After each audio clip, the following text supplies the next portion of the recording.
Kata Imam Al-Laqani, orang yang bertakdir dalam tauhid itu imannya nggak lepas dari keraguan-raguan. Itu bagaimanapun penjelasannya, faktanya umat Nabi Muhammad ini memang begitu. Berselisih satu sama lain. Tapi berharap semuanya bersatu, itu nggak usah diharapkan, saudara.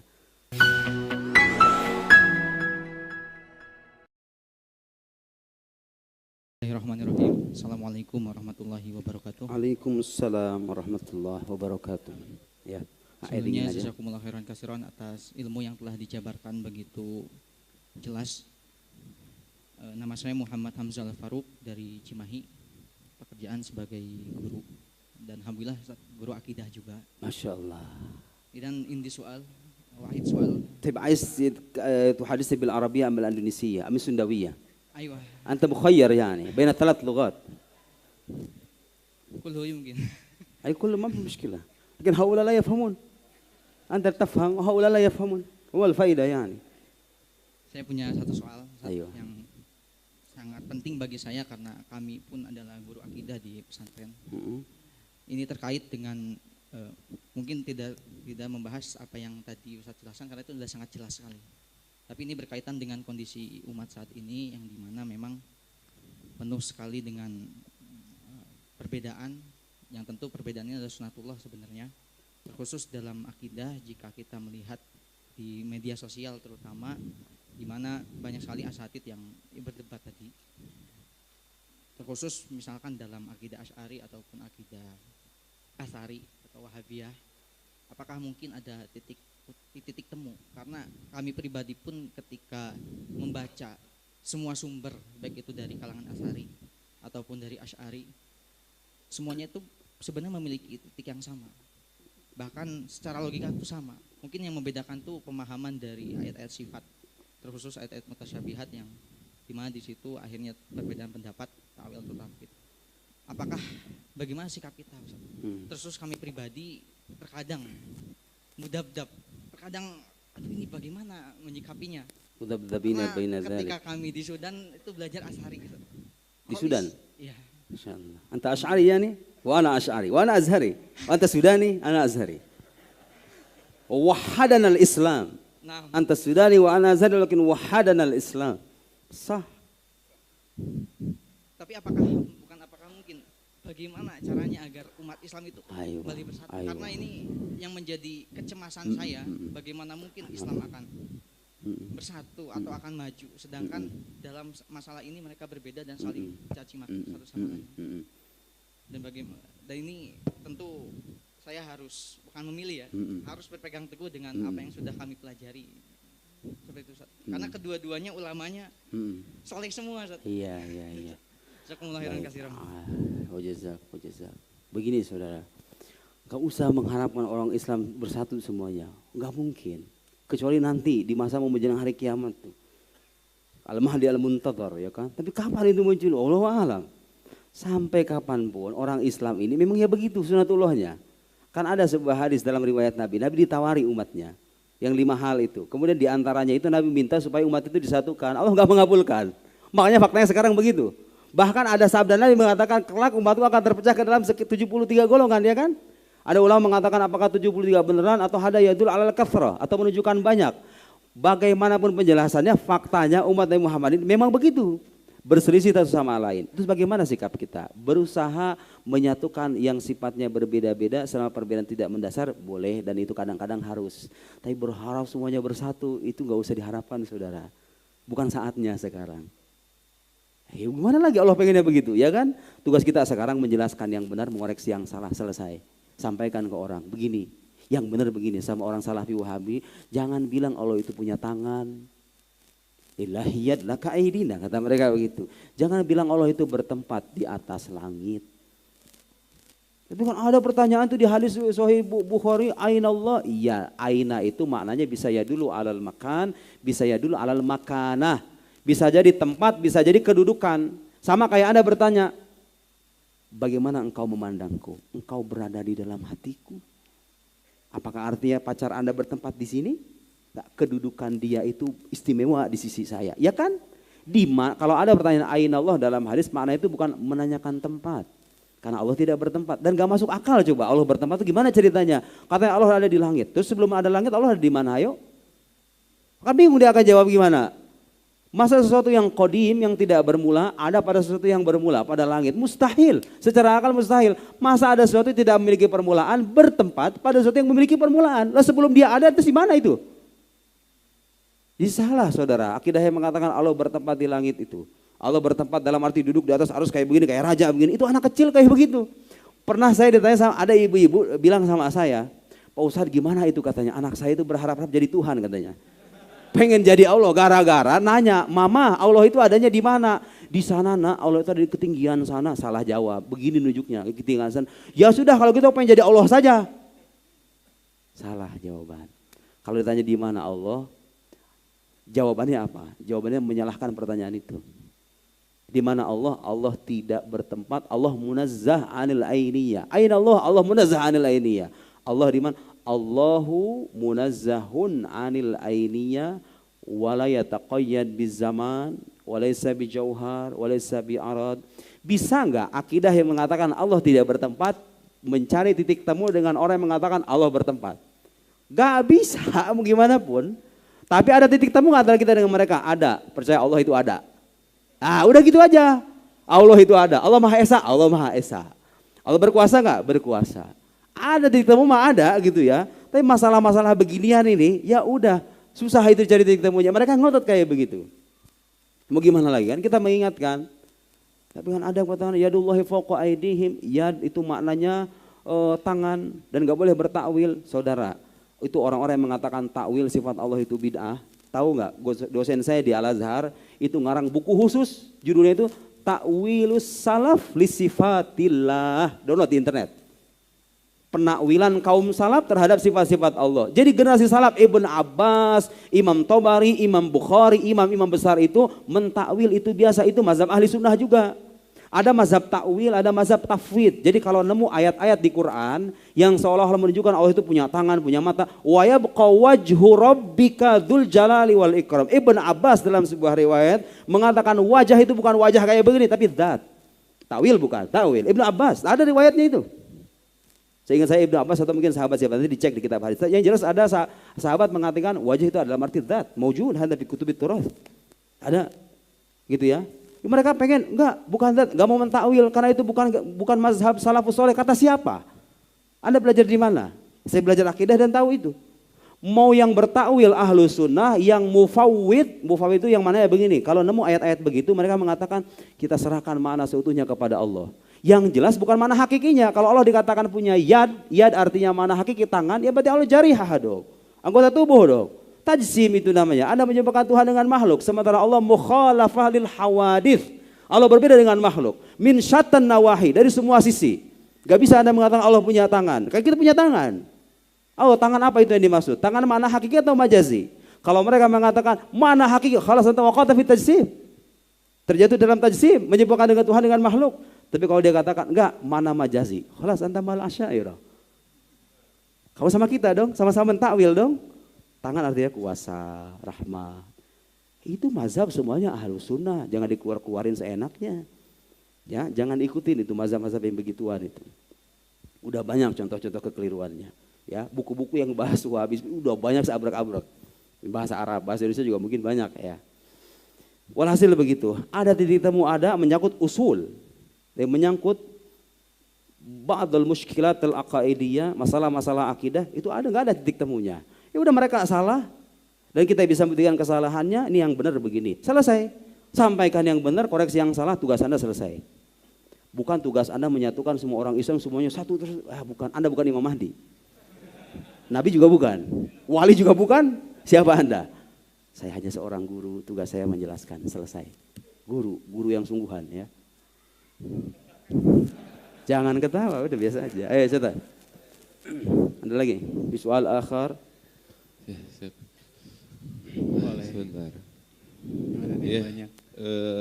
Udah dijelaskan kan jelas tadi jawabannya. Alhamdulillah. Nanti editor yang bagian bahasa Arabnya translate sendiri aja ya, belajar bahasa Arab dulu. Gitu. Oke, kita ke daerah tengah dulu. Kayaknya di Perempuan. Boleh perempuan dulu. Tuh. Boleh, Tuh, itu satu. Yang kiri. Sebentar ya, Ustaz. OTW dulu, Ustaz. Kumaha. Mana itu? Oh, OTW. Silakan Teteh diperkenalkan nama dari mana langsung bertanya. Bismillahirrahmanirrahim. Ustaz, nama saya Kani Ramawinata. Saya dari ujung Bandung ya, dari Cibiru. Oke Ustaz, sebenarnya saya mau curhat ya Ustaz ya. Aduh, awe mah curhat we pagawe ada teh. Teu di pangajian, teu di imah curhat we si Neng mah Neng. Ka suami atuh curhat atuh ka urang. 2 menit Ustaz, 2 menit. Oh 2 menit, aduh lila teuing 2 menit mah. 1 menit Ustaz. Oh sok atuh 1 menit malah sok ayo. Paeh geuning ada curhat lagi paeh geuning teu kumaha teh. Pak Ustaz biar Mas Syahdu, oke. Oh, Jadi ya dulu waktu di pesantren saya punya ada di fase kegelisahan yang luar biasa gitu ya Ustaz ya. Saya juga pernah ada di fase kayak mempertanyakan tentang kebenaran Tuhan yang saya sembah, kebenaran Islam yang saya anut gitu Ustaz. Nah, ketika itu saya juga mencoba untuk mempertanyakan hal ini gitu, keadaan ini ke murabi saya, ustadz saya dan sebagainya. Dan ketika itu sedihnya Ustaz, saya itu dianggap kurang berzikir katanya Ustaz, kurang ibadah. Ya, dan bisikan-bisikan itu, pertanyaan-pertanyaan itu dalam diri saya, itu tuh dikatakan kayak itu cuman bisikan setan doang yang mencoba menjerumuskan kamu dalam keraguan gitu. Dan ya, menurut saya yang Ustadz sampaikan, jika orang yang iman itu taklid gitu ya, itu keimanan tidak dianggap sah, kalaupun sah dia berdosa besar gitu. Kalau memang kalau memang diadakan satu survei gitu Ustadz, yang memang benar-benar diadakan secara real, berapa persen sih Ustadz dari baraya-baraya kita gitu, yang bisa membuktikan kebenarannya, yang bisa menjawab hal itu. Iya. Dan ini kan miris ya Ustadz ya, ini kalau bisa bilang PR ya PR gitu untuk pendidikan Islam kita gitu. Mungkin pertanyaannya adalah, ini juga menjadi keresahan saya, gimana sih Ustadz solusi konkretnya biar generasi-generasi muslim itu udah selesai sama hal yang seperti itu, dan bahkan jauh lebih daripada itu mereka bisa menjawab tantangan siapapun yang mencoba mempertanyakan kebenaran Islam ataupun kebenaran Tuhan Ustadz. Jazakallah. Bagus, saya jawab ya. 1. Yang saya sampaikan tadi, pendapat-pendapat ulama yang mengatakan mukallid itu imannya tidak sah, itu sebagian ulama. Ada ulama di luar, Imam Ghazali termaksud, memandang sah imannya mukallid. Cuman kan zaman sekarang, saudara-saudara, zaman sekarang nih, zaman internet kayak sekarang, masa Anda bertaklid, nanti kalau ada yang meragukan gimana dong? Kullu man qallada fit tauhid imanuhu la yakhlu min tardid. Kata Imam Laqani, orang yang bertaklid dalam tauhid imannya enggak lepas dari keraguan-raguan. Itu patut diwaspadai iman orang bertaklid itu. Nanti kalau baca TikTok, kalau ngelihat TikTok ada orang meragukan, kan tiba-tiba Anda kemudian ragu. Itu kan hal yang paling mahal dalam hidup Anda. Memang ada ulama yang mandang sah imannya mukallid dengan syarat jazman. Memastikan dengan pasti 100% saya percaya Allah ada Muhammad Nabi 100%. Ikut nggak apa-apa, tapi harus 100% yakinnya. Masalahnya orang zaman sekarang ini kadang-kadang mau begitu susah loh. Harus tahu dulu kan.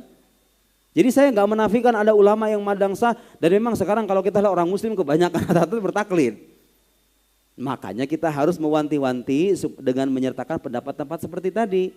Supaya Anda itu imannya nggak dipertanyakan atau tidak diwaspadai gitu loh. Tidak layak diragukan. Supaya Anda imannya mantap maka harus belajar. Tapi kalau dibilang sah apa enggak imannya mukallid? Ulama ada mengatakan sah.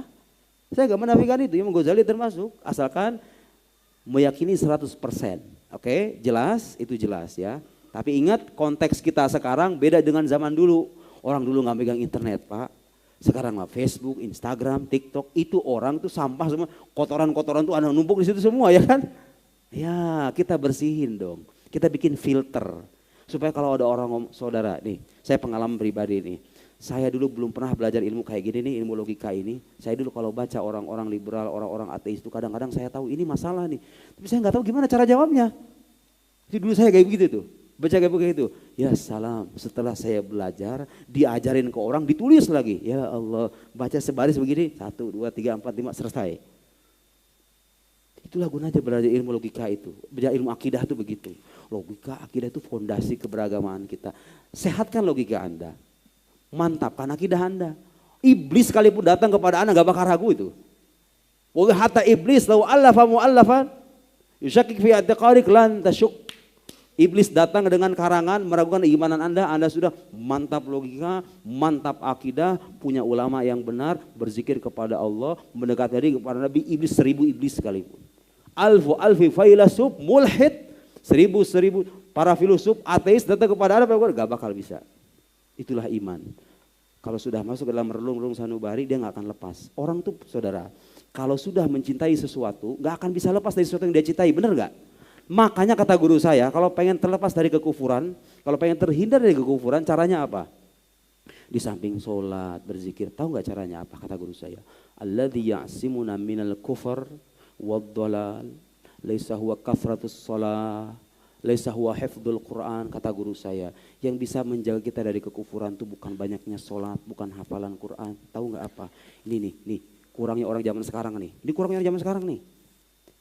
Al-hub wa ta'alluq bin Nabi sallallahu alaihi wasallam, menanamkan rasa cinta dan ketergantungan emosional yang mendalam kepada Nabi sallallahu alaihi wasallam. Anda punya itu, selamat Anda. Khalas satamut alal Islam insyaallah. Mati sebagai muslim Anda. Kalau sudah benar-benar cinta kepada Nabi. Karena udah otomatis kalau orang cinta sama Nabi udah cinta sama Allah, ya kan? Udah otomatis itu, karena Nabi itu utusan Allah. Dan Al-Quran mengajak kita untuk mencintai Nabi. Qul in kuntum tuhibbunallaha, katakan kalau kalian cinta sama Allah, apa jawabannya? Fattabi'uni, ikuti aku, ikuti Nabi Muhammad maksudnya. Kalau kalian cinta sama Allah, langsung aja kepada Allah. Al-Quran gak mengatakan begitu, ikuti Nabi dulu, baru cinta sama Allah. Dulu pernah ada di London, saya pernah cerita dari salah seorang habib. Ada seorang pemuda, dia itu dalam kegundahan yang luar biasa, sudah muak dengan agama, pengen jadi ateis. Mungkin terpengaruh dengan bacaan atau tontonan, ya mirip kayak anak zaman sekarang. Tahu nggak yang buat dia nggak jadi kufur itu apa? Dia dalam kegundahan yang luar biasa, megang tasbih katanya, megang tasbih begini. Langsung salawat sama Nabi, Allahumma sholli ala Muhammad, Allahumma sholli ala Muhammad, terus begitu. Muncul di kepalanya pikiran begini, Nabi Muhammad tuh gak mungkin bohong loh. Dia kan orang jujur. Masa saya dustakan agamanya? Kayak itu loh. Sesederhana itu loh. Rasa cinta mengembalikan Anda kepada keimanan, menjauhkan Anda dari kekufuran. Ya iya juga ya. Masa iya kita dustakan Nabi sejujur itu? Akhlaknya kayak begitu. Kecintaannya kepada Nabi menghalangi dia dari kekufuran. Gak jadi ateis orang itu. Langsung kembali beriman. Dan Anda tahu di Mesir ada salah seorang orang yang hafidhul Quran, wa'id, seorang penceramah, seorang hafal Quran, yu'aliful kutub, ngarang banyak kitab membela Islam, wa mata alal ilhad, mati sebagai orang ateis. Kok bisa begitu? Ya, karena dia beragama nggak melibatkan ini, beragamanya pakai ini doang. Makanya penting saudara mempelajari ilmu yang bisa mengoreksi hati, mengoreksi batin. Lihat, Allah nyuruh kita sholat berapa kali? 5 kali. Makan kita bisa sekali sehari, ya kan? Sebagai bukti kebutuhan rohani kita itu jauh lebih banyak ketimbang kebutuhan jasadi. Anda nggak bisa makan, bisa nggak makan seharian. Tapi urusan rohani Allah nyuruh 5 kali. Sebagai bukti bahwa rohani Anda itu perlu makan. Lebih banyak makanan rohani yaitu sholat, berzikir, sholawat kepada Nabi dan seterusnya. Itu yang kadang orang yang kurang dari orang zaman sekarang, nggak mencintai nabinya. Tahu Nabi Muhammad sudah wafat selesai saja. Ya kan? Nah, saya diajarin sama guru saya, nggak begitu. Orang Islam itu senantiasa terikat dengan nabinya. Nabi Muhammad itu masih ada dengan rohaninya, dengan ruhnya. Mau bicara dalil, majelis tersendiri itu. Pembuktian kalau roh Nabi Muhammad itu masih ada. Dan memang roh manusia itu begitu. Ingat ya, Anda ketika meninggal roh Anda itu nggak mati loh. Tahu nggak itu nggak? Ketika Anda meninggal roh Anda itu ada, berpindah alam. Yang hilang itu apa? Tulang belulang Anda, jasad Anda. Roh Anda itu ada. Dan ayat Quran mengatakan walah tahsabannal ladzina qutilu fisabilillahi amwata. Jangan kalian mengira orang-orang yang wafat di jalan Allah itu mati. Nih, orang-orang yang syahid itu jangan bilang mati. Bal ahya, mereka itu hidup. Itu orang muslim yang syahid dibilang hidup sama Quran. Bagaimana dengan imam syuhada, imamnya orang-orang yang mati syahid, imamnya para nabi. Masa dikatakan mati? Orang yang mati syahid disebut hidup dalam Quran. Masa Anda menyebut nabi yang menjadi imamnya mereka dikatakan mati? Nabi itu hidup dengan rohnya, bukan dengan jasadnya. Kalau kita salam, malaikat datang, fulan ibn fulan ya Rasulullah yusolli alaik. Malaikat mengatakan, makanya kalau kita sudah terkoneksi dengan Nabi, udah yang begituan itu udah otomatis. Udah terhindar dengan sendirinya, gak suka aja pokoknya bawaannya kalau yang begituan. Itu begitu saudara. Kalau orang batinnya sudah terikat dengan Nabi Muhammad, Anda lihat itu, aliran-aliran yang menyimpang itu rata-rata mengajarkan hal-hal yang bertolak belakang dengan rasa cinta kita kepada Nabi. Maulid dibidahin, benar nggak? Itu kan nggak boleh ziarah, kadang-kadang dilarang ziarah. Ziarahnya nggak boleh lama-lama katanya, ya kan? Menghindarkan kita dari rasa cinta, ingin memutus. Lihat orang-orang riblar, orang-orang sekuler itu. Yang dikutip bukan qala Rasulullah. Yang dikutip apa? Fred Donner, Patricia Crown, Richard Dawkins, Sam Harris, seorang merasa keren dengan kutipan-kutipan itu. Bukan qala Nabi Sallallahu Alaihi Wasallam. Hampir semua aliran yang menyimpang itu rata-rata gak punya ikatan emosional dengan Nabi Muhammad Sallallahu Alaihi Wasallam. Tahu aliran dalam Islam yang punya rasa cinta, yang mengajarkan rasa cinta mendalam kepada Nabi itu siapa? Para wali. Para wali itulah para ahli tasawuf. Orang-orang tasawufnya aja dibidahin sama mereka bahkan. Padahal tasawuf itu gunanya membersihkan hati. Justru ini yang paling penting dibersihin, bukan cuma ibadah zikir dong, jidat aja hitam gitu kan. Jidat Anda hitam, hati Anda ikutan hitam. Yang benar gak jadi masalah jidat warnanya kayak apa, yang penting ininya nih. Begitu ya, beragama itu semuanya penting, ibadah lahiriah penting, tapi yang tidak kalah penting adalah ini. Bagaimana kita merasa cinta kepada Allah. Kalau ibadah, kata guru saya begini ya saudara, dzarrah minal hub ta'dil jibal minal a'mal. Setetes rasa cinta, Anda ibadah sholat nih, tapi dengan rasa cinta kepada Allah dan Rasulnya, setetes cinta itu bisa menandingi segunung amalan soleh. Setetes cinta. Jadi kalau Anda beramal dengan amalan biasa doang, gak ada spirit cintanya, kata guru saya, setetes cinta itu bisa mengalahkan itu semua. Dan itulah yang menjadi alasan kenapa orang zaman sekarang gak merasakan sesuatu dari agama. Agama sesuatu gak penting bagi mereka. Ya karena mereka melibatkan ini. Hanya beragama bahkan dijadikan hiburan doang. Kalau nyari ustadz yang penting lucu doang, bener gak? Iya zaman sekarang kan begitu. Gak penting belajarnya di mana. Gak penting track recordnya kayak gimana. Kontribusinya, gurunya siapa, nggak penting. Yang penting lucu, menghibur saya suka, selesai.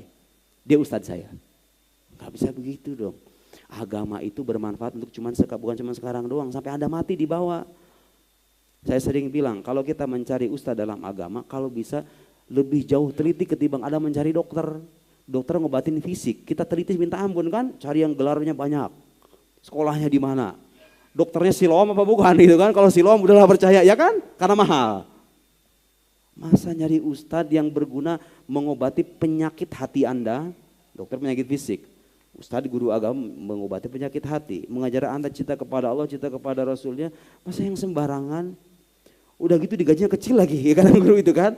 Coba itu orang zaman sekarang itu, giliran dokter gajinya itu banyak, tapi dengar-dengar saya dengar dokter juga gajinya kecil katanya sekarang ya kan? Wallahu alam lah itu. Tapi yang jelas kalau dibanding-bandingin gitu, kita terbalik cara beragama itu. Orang yang menuntun orang kepada jalan Allah kadang diabaikan, kadang tidak diberikan haknya sebagaimana semestinya. Giliran orang-orang yang naik panggung sebagai yang pamer-pamer kekayaan begitu, diundang, dikasih tempat dan ya wajar saja. Hasilnya begitu. Cara beragama kita terbalik, hasilnya juga terbalik. Coba kalau cara beragama kita benar, ikuti nabinya, tanam rasa cinta kepada Allah, tanam cinta kepada Rasulnya. Selesai. Satamut alal Islam. Idza kunta muhibban lin nabi satamut alal Islam insyaallah. Soal akhir. Saya enggak tahu sampai jam berapa ini saudara. Baraya? Oh, sampai jam 9. Sampai jam 9. 9, Masya Allah. Enggak apa-apa lah. Oke. Mumpung di Bandung. Sampai subuh juga boleh sih Ustaz. Oh, sok we. Asal ya kadaharan we. Oke, sekarang coba yang Akang Area tengah lagi. Tengah, coba Pilih, silakan. yang itu aja deh. Yang Kok seru ya? Saya ngerasa kok seru ya. Alhamdulillah. Berarti baru pertama Ustaz ke Iya. Latif Ustaz. Ya mudah-mudahan suatu saat nanti ya. Nah itu dia Ustaz. Ya. Mang Hidayat, nah itu. Silakan. Bismillahirrahmanirrahim. Assalamualaikum warahmatullahi wabarakatuh. Ustaz, perkenalkan nama saya Doni. Ada sedikit pertanyaan berkaitan tentang Allah dan akal lah kayak gitu. Jadi dulu waktu zaman saya SMA itu pernah ada pertanyaan tentang Allah yang mungkin kalau kasarnya mah kayak naonan sih nanya juga gitu lah ibaratnya kayak gitu. Tapi saya lupa pertanyaannya apa, cuma waktu saya nanyain pertanyaan itu dijawab dengan, Don kamu gak boleh nanya kayak gitu, itu pertanyaannya pidosain. Merah. Lanjut. Jadi katanya nggak boleh nanya kayak gitu karena nanya kayak gitu jadi dosa gitu. Jadi menghilangkan keimanan kita terhadap Allah lah gitu. Cuma setelah kesini belajar, saya pribadi ngerasa kayaknya justru pertanyaan itu harus terjawab terlepas ada jawabannya atau enggak gitu. Karena rasa penasaran ini justru yang jadi kayak hambatan lah kayak gitu. Terus mungkin jadi pertanyaan itu adalah, apakah ada sesuatu berkaitan tentang agama yang ranahnya bab akal yang kita tuh dilarang untuk mempertanyakannya gitu. Mungkin kalau kayak contoh, saya lupa pertanyaan ini atau bukan, misalkan kenapa sih Allah tuh nggak kelihatan, nggak ada wujudnya. Nah, mungkin salah satunya kayak gitu. Itu jawab satu, terima kasih. Jadi begini saudara, ini menarik, saya baru ingat. Memang ada hal-hal dalam agama kita itu yang hakikatnya nggak bisa dijelaskan oleh akal. Saya bilang hakikatnya ya, dia masuk akal. Dia masuk akal, cuman akal kita kadang-kadang nggak bisa menjelaskan hakikatnya dengan keterbatasannya. Tapi jangan bilang nggak masuk akal. Contoh, saya beri contoh malaikat. Hayo jelasin akal Anda menjelaskan malaikat itu apa? Kalau nggak ada wahyu. Malaikat itu kayak gimana? Nggak tahu akal kita itu. Tapi menurut akal mungkin nggak malaikat itu ada? Ya mungkin aja, apa yang mustahil? Allah mengutus makhluk-makhluknya sebagai dengan tugas-tugas tertentu. Ada yang memberi rezeki, ada yang menghidupkan, ada yang mematikan. Apa yang mustahil? Itu masuk akal, tapi hakikatnya gak bisa dijelaskan oleh akal. Ada gak dalam agama? Ada. Yang ingin saya katakan adalah dalam Islam tidak ada ajaran yang bertentangan dengan hukum akal. Walau wahid, satu pun gak ada. Semua akidah ketuhanan, kenabian, hal gak ada yang bertentangan dengan hukum akal. Hukum akal itu apa? Hukum non kontradiksi, hukum identitas. Gak ada itu. Tahu gak hukum kontradiksi itu kayak gimana? Contoh misalnya, masuk akal gak kalau saya bilang saya ini duduk tapi tidak duduk? Mikir heula mana makanya. Oke, ya gampang. Nih, masuk akal nggak dibilang ini air, ini bukan air. Ya nggak masuk akal lah, ya kan? Itu namanya hukum non kontradiksi begitu. Semua yang bernasihat bilang kayak gitu. Masuk akal nggak kalau fulan itu pacar saya, dia juga bukan pacar saya? Ya kagak mustahil kan? Salah satunya harus ada yang benar kan? Kalau dia pacar saya, berarti pernyataan yang mengatakan dia bukan pacar saya itu salah, ya enggak? Kalau dia bukan pacar saya, berarti yang mengatakan dia pacar saya itu salah. Itu hukum kontradiksi. Dalam Islam itu saudara, enggak ada akidah yang bertentangan dengan hukum akal, itu enggak ada. Yang ada adalah hal-hal yang kadang-kadang tidak bisa dijelaskan hakikatnya oleh akal, tapi dia dimungkinkan keberadaan oleh akal. Makanya masuk akal. Termasuk Allah Subhanahu wa taala, bisa enggak jelaskan hakikatnya? Allah bisa nggak jelaskan hakikatnya? Gak bisa. Kenapa? Karena kalau hakikat Allah dijelaskan terbatas dong. Ya enggak? Sementara Allah tidak terbatas. Makhluk yang terbatas. Masa sang kholik terbatas juga? Kan makhluk dengan apa yang diciptakan harus beda kan? Makhluk dengan sang kholik harus berbeda. Menurut logika sehat juga begitu. Masa yang mencipta sama dengan ciptaannya? Harus beda dong. Makhluk terbatas, Tuhan tidak terbatas. Itu juga yang menjawab alasan kenapa Tuhan tidak bisa dilihat. Kalau Tuhan bisa dilihat sekarang kayak begini, terbatas dong, dalam ruang dan waktu gitu loh. Nah itu tadi. Sekarang bagaimana dengan peristiwa Isra Mi'raj yang mengatakan Nabi Muhammad melihat Tuhannya. Melihat Tuhannya bukan zatnya, tapi melihat tajalli makhsus lidzatil ilahiyah. Penampakan khusus yang tidak kita nggak tahu hakikatnya. Penampakan. Saya mau nanya sekarang, penampakan sesuatu itu identik dengan sesuatu itu sendiri atau tidak? Di zat saya sekarang, zat saya bercermin sekarang. Itu adalah tajalli dari zat saya, bukan zat saya kan? Beda kan? Jadi Nabi Muhammad itu tidak melihat zat Allah yang hakiki dilihat begini, bukan. Tapi tajalli yang maksus yang tidak pernah terjadi pada Nabi manapun. Karena beliau makhluk yang istimewa. Anda tahu nggak kenapa Nabi Muhammad dilahirkan hari Senin? Yaumul Itsnain. Tahu nggak? Yaumul Itsnain. Tahu artinya Itsnain apa? Dua. Yang gak bisa bahasa Arab, Itsnain itu artinya dua. Seolah-olah Allah itu diantara namanya apa? Wahid, satu. Seolah-olah Allah ingin mengabarkan ke dunia bahwa tidak ada jarak antara dia dengan kekasihnya itu. Allah satu, kekasihnya itu nomor dua, dilahirkan hari Senin. Subhanallah. Makanya orang yang dekat dengan Nabi itu udah pasti dekat sama Gusti Allah.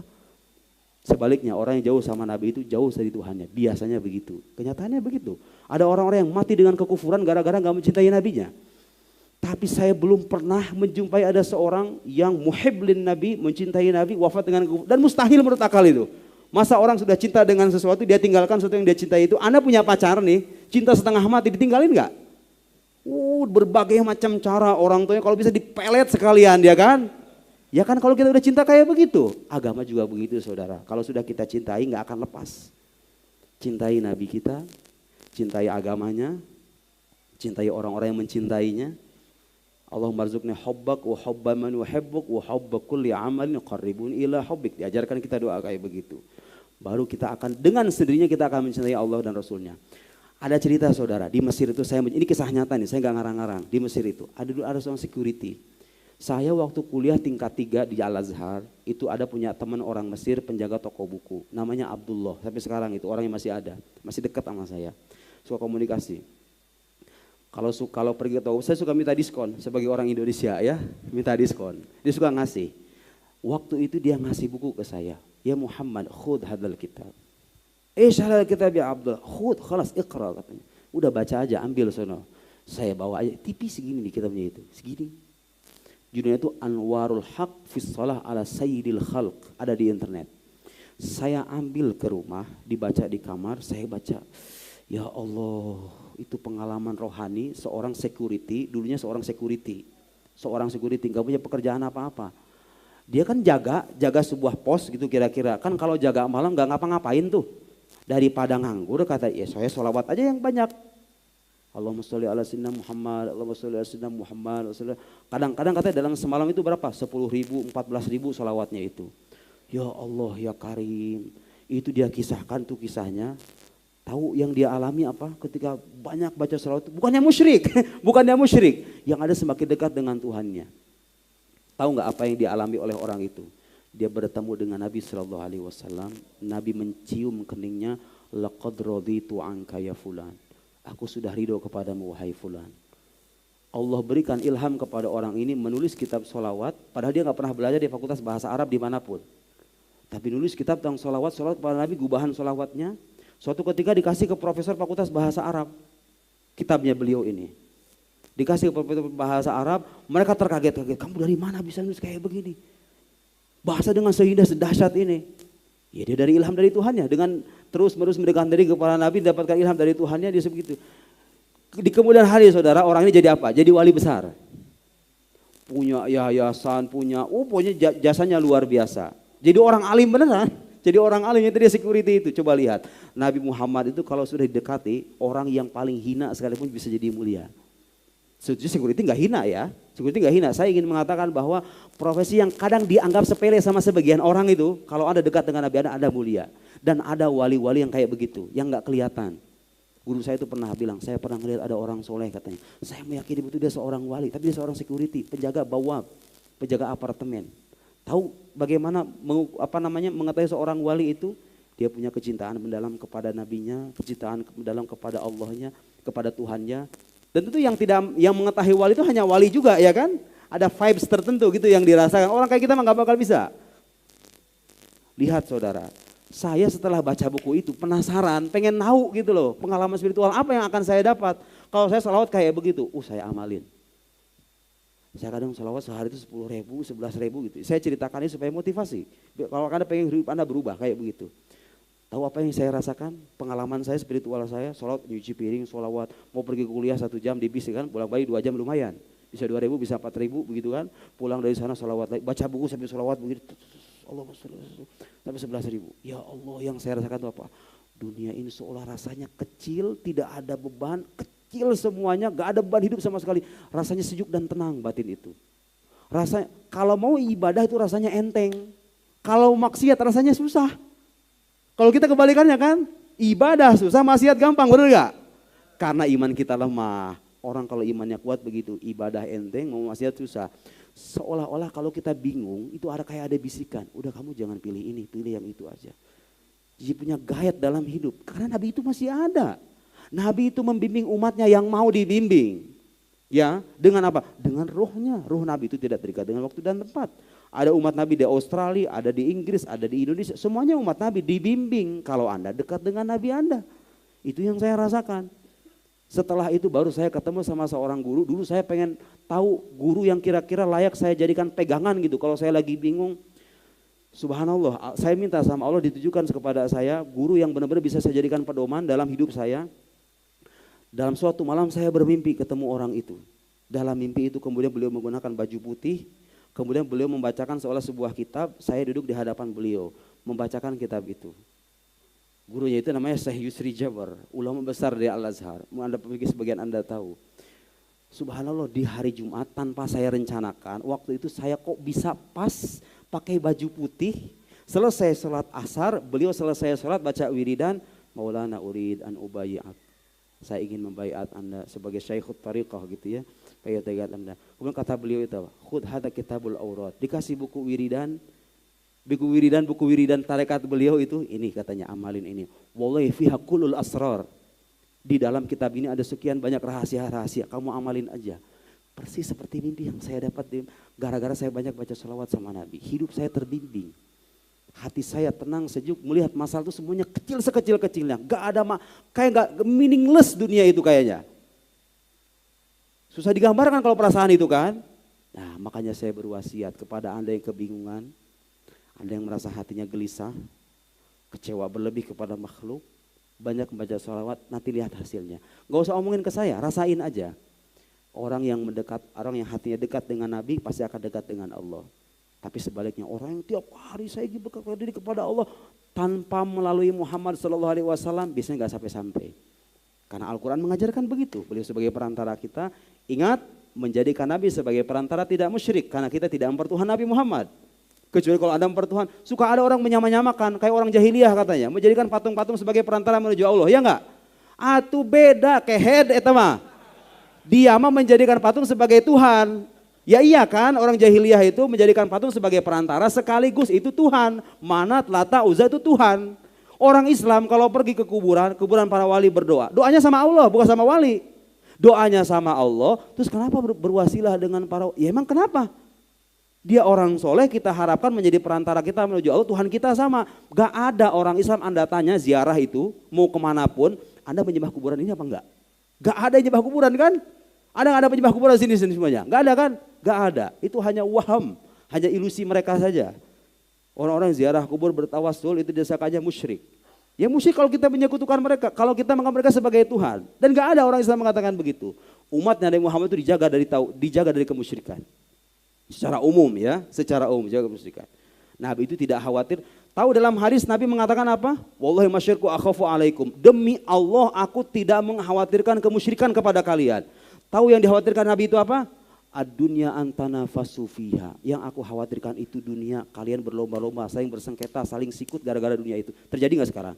Bagus. Jangan dibalik beragama itu. Yang Nabi takutin, dihindari. Yang Nabi nggak takut, nggak usah takut gitu loh. Takut saya orang Islam terjatuh dalam kemusyrikan, nggak usah takut. Nabi aja nggak khawatir. Anda siapa? Nabi nggak khawatir umatnya musyrik. Dia khawatir umatnya bersengketa gara-gara dunia, dan itu yang terjadi. Dan itu yang jadi fitnah zaman sekarang. Betul? Saya kira cukupkan demikian ya. Mudah-mudahan diskusi dan pengajian ini bermanfaat sebagai bekal kita beragama. Mudah-mudahan suatu saat tadi kita dipertemukan di lain kesempatan. Kita tutup dengan kafaratul majlis. Subhanakallahumma wa bihamdik asyhadu an la ilaha illa anta nastaghfiruka wa natubu ilaik. Wassallallahu ala sayyidina Muhammad wa ala alihi washabihi wasallam. Wassalamualaikum warahmatullahi wabarakatuh. Waalaikumsalam warahmatullahi wabarakatuh.